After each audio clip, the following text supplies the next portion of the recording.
En arrivant à Pékin dimanche, pas de tapis rouge pour Anthony Blinken.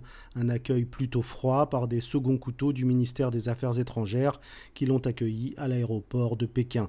Dimanche, le chef de la diplomatie chinoise parlait de la relation la plus tendue depuis 1979 et l'établissement des relations diplomatiques entre la Chine et les États-Unis. Bref, l'ambiance n'était pas au beau fixe et quand Anthony Blinken est reparti hier soir, rien n'était encore réglé.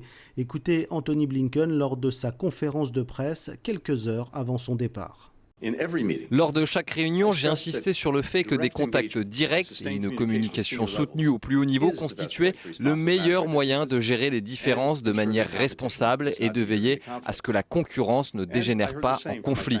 J'ai entendu la même chose de la part de mes homologues chinois. Nous sommes d'accord sur la nécessité de stabiliser nos relations. Stabiliser la relation, mais certainement pas régler les problèmes. Au cœur notamment du divorce entre les deux superpuissances, la question de Taïwan.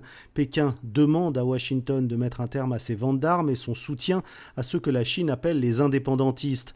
Et Washington demande à l'armée chinoise d'arrêter ses provocations.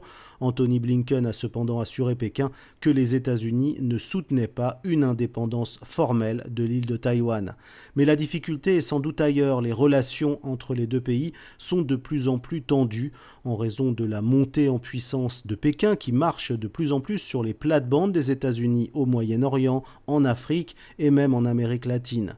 Écoutez l'analyse de Ling Shangli, il est directeur de l'Institut des relations internationales à Pékin.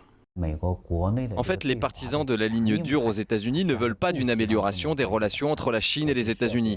Mais la communauté internationale, y compris les alliés et les partenaires des États-Unis, ne veulent pas d'une escalade excessive des tensions entre la Chine et les États-Unis. C'est pourquoi l'Amérique est parfois confrontée à un dilemme lorsqu'il s'agit d'équilibrer ses intérêts nationaux et internationaux. Il n'est pas conforme aux intérêts de nombreux pays dans le monde de se laisser entraîner par les États-Unis dans un camp anti-chinois. Résultat, les deux pays font de l'œil aussi bien au continent africain qu'à la vieille Europe. Le Premier ministre chinois sera ainsi pour la première fois cette semaine en visite en Allemagne, puis à Paris, afin de tenter de rallier le plus grand nombre de pays européens à sa cause. Stéphane Pambrin, à Pékin pour Média.